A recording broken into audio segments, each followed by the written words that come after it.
sexually free because we got to be a certain way for our community. Fuck that, I want to have fun. I'm trying to tell you. And I want to chime in. I'm pretty sure I'm one of the youngest in here. But, not to say it like that, but no, like from speaking with people around my age, like a lot of us, we don't really know what it is that we like, right? Because we haven't even had a chance to even explore ourselves to right. see what it is that we like. So we are just out here just having sex just to be having sex, but we're not even getting the full pleasure out of having sex. Guys aren't really even giving us our full pleasure, right? But there also comes to music. The music nowadays, right? It's just like bust a nut, just bust a nut. Bitch, just what does that mean? But what does that mean? But what does that mean to bust a nut? That's all the music is talking about nowadays. They don't even know what that means. Even the older music was. I mean, they really didn't explain what it was that. What it is the experience. Yeah, what a man was supposed to do to a woman, or. And you watch porn. Yeah. And what are you watching porn? Yeah, they didn't really talk Remember, we had that. You asked that conversation about some women why they might watch girl on girl porn and don't watch like heterosexual porn, but they consider themselves heterosexual or whatever. And a lot of times, because when you watch heterosexual porn, it's like 2 seconds of giving the woman pleasure. Like he will go down on her for 2 seconds, and it's just all suck my dick, fucking you in the ass, turn around, fucking, suck my dick, explode all in your face. You know what I'm saying? So it's like no way of showing how to pleasure a woman, spending time with her. What about the warm up? Can we have some foreplay? Can we have some? And foreplay doesn't mean I'm rubbing on your clit, I'm eating you out. It's the whole experience. Foreplay can start here. It can start here. It can start, you know what I'm saying? It can start in the kitchen, y'all talking and you saying some shit and walking, you know what I'm saying? And a lot of people don't, like you said, in the music, they're not getting it. In the schools, they're not getting it. So we seriously are talking about creating like a foundation so we can educate young women about sex and sexuality, but also partnering with like a organization that teaches young men, because you can't teach the young women and not teach the young men because they're dating the young men. And the biggest thing is consent, understanding consent. Like when a person is drunk, you know what I'm saying? They're not giving consent. Like I used to tell my son, if she drunk, walk the fuck away. Do not touch her. She's drunk. She's not even able to give consent. And these are things that young teenagers always get in trouble with, and in college age kids. There's a lot of rape on campuses and stuff. And so we really need to educate people so they can understand all of those different things. So we got a lot of work to do. And of course our love is for our people. But because that's what I know that's my culture. That's who I've been around. So I'm really excited that I met Kiki and she shared her vision to have an expo, and I was like jump right on. Yeah, this expo has been in my mind for almost 10 years. Over a decade. That's the song I was talking about, y'all. And so when I had this in my Tyler, mind, I wrote it down.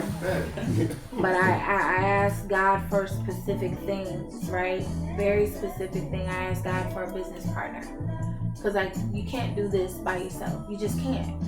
So I was very specific in all of that. And things started to come to fruition. And then when I met this beautiful woman right next to me, she instantly got it. It was like an instant thing. We started the business, and then COVID happened. Because we wanted to do it. Like, we was like on the way. We was like, okay, we about to get this done, and then COVID. And we was like, I'm glad it didn't happen because I wasn't here. I wasn't here. I'd have missed out. No. But it's all about timing. Timing is everything.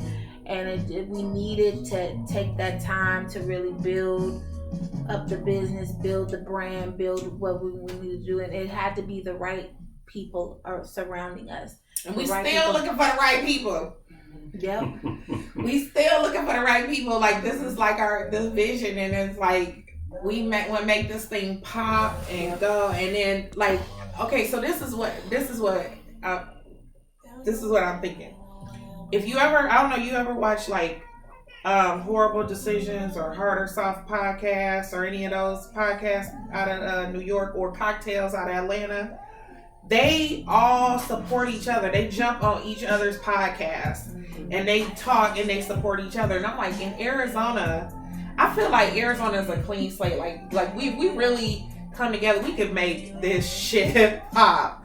And people in other markets will be like, what are they doing in Phoenix? You know what I'm saying? Well, that's basically where my podcast comes into play. Yeah. Like yesterday, Earl and I just shot an episode about HOAs.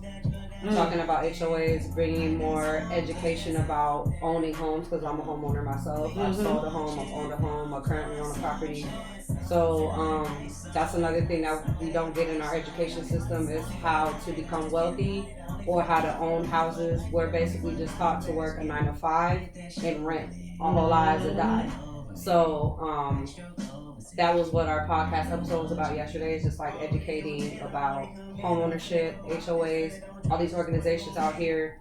You need to, don't just pay the HOA or pay the government. You need to look into what you're paying and why you're paying it. So that was, those are some of the episodes that I talked about. I have the ones about sex, but then I also have I had one about the system here in Arizona as well. My dude is currently incarcerated, and the situation with him is like, I'm from California, but here in Arizona, what I've noticed is it's like all they want to do is bring up your past. And so I truly feel like in my heart that he's doing time for something, he's redoing time for something he did when he was 17. So what he's currently serving is what he already served it. Like in California, when we commit crimes, and especially if it's something different than when we committed when we were 17, now this is a whole different case. Now you're gonna get your punishment for this. But here in Arizona, it's not like that.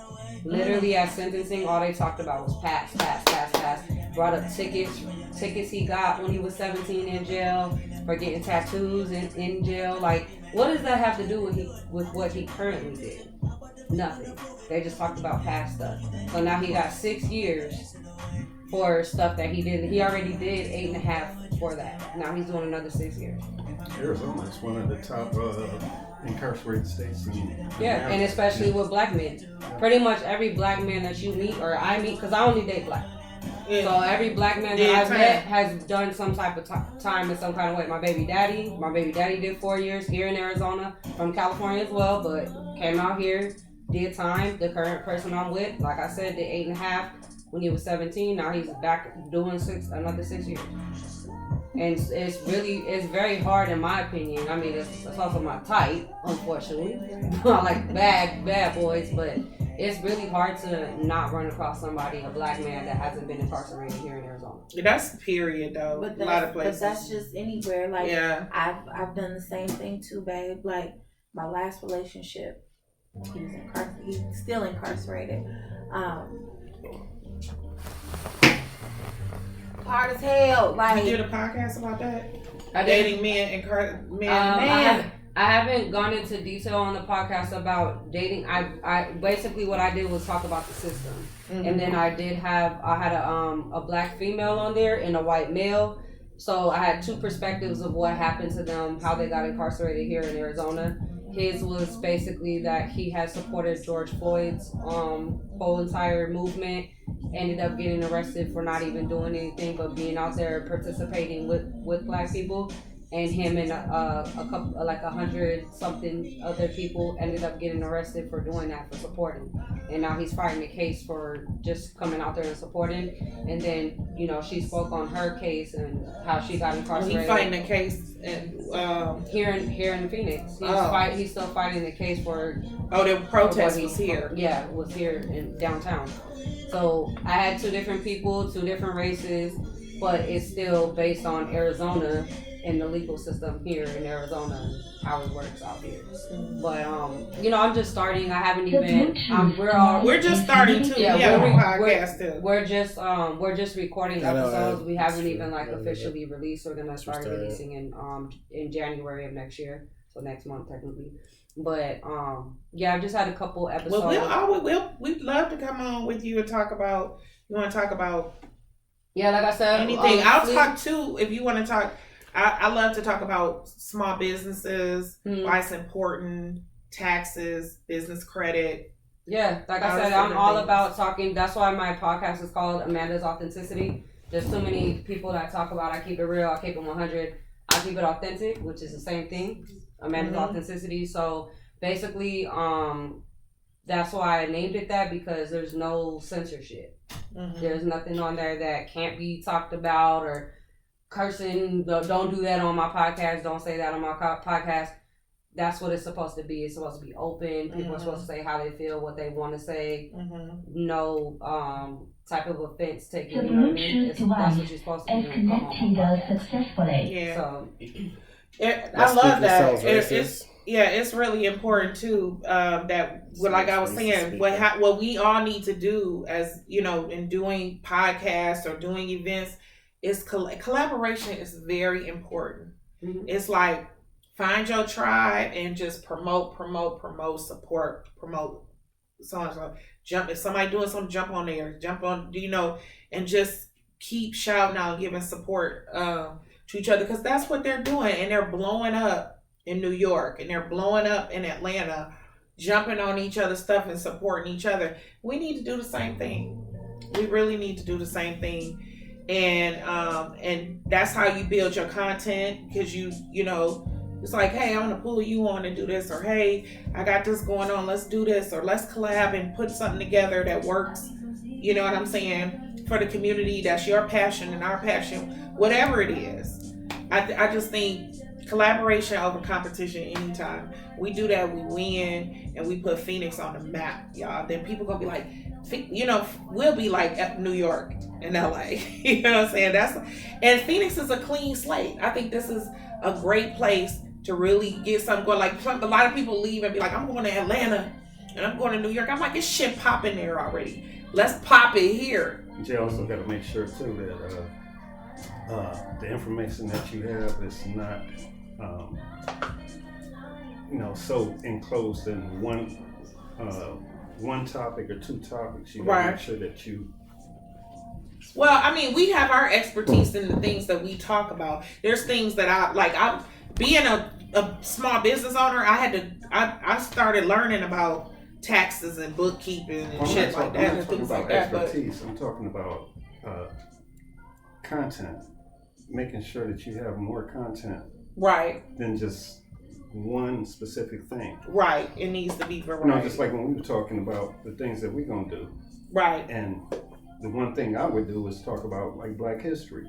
You know, that's something that I'm into. But in sports. So he's a sports fan. I don't know if you know about the Black Fives. You know about the Black Fives? No. You've always heard of Negro League baseball. Yeah, I've heard Negro League. So the Black Fives is basketball Negro League. So he buys the hats and stuff like that. And caps are a big thing. You guys know. Like, he watches YouTube videos all day long.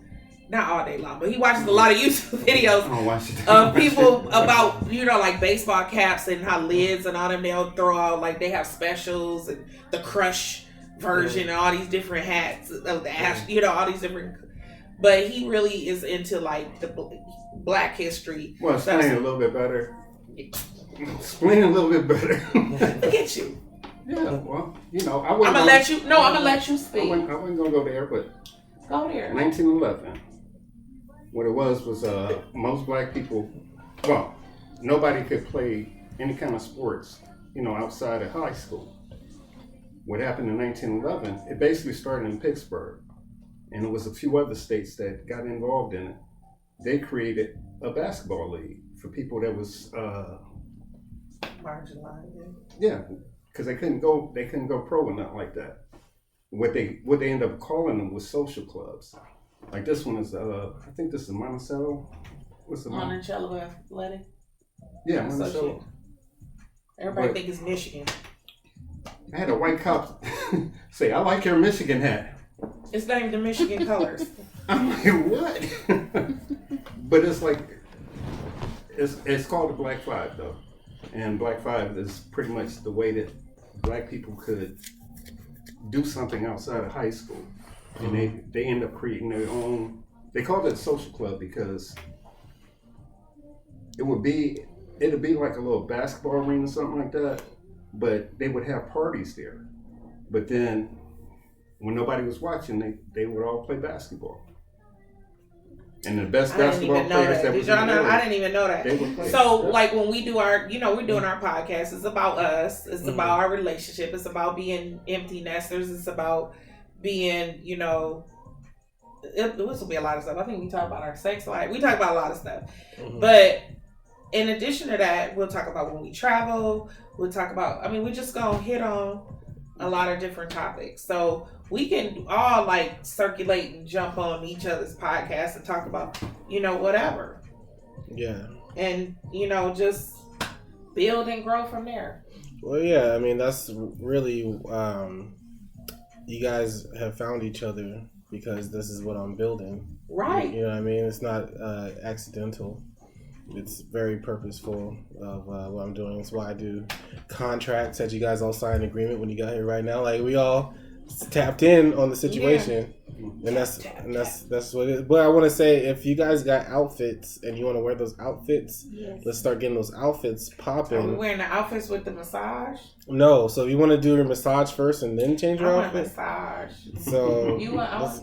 Well, I kind of already have what I'm wearing underneath my clothing.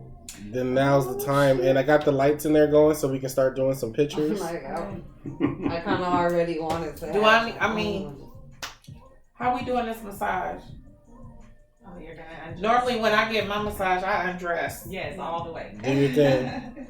Completely. Do you want less lighting? We can do less lighting. We use that as our primary light. I do need a little bit light for video, but I'm not going to be like it's angles. You know what I'm saying?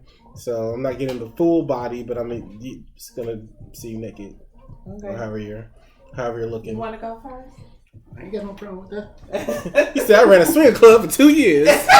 Wait, did you see his results? I was like,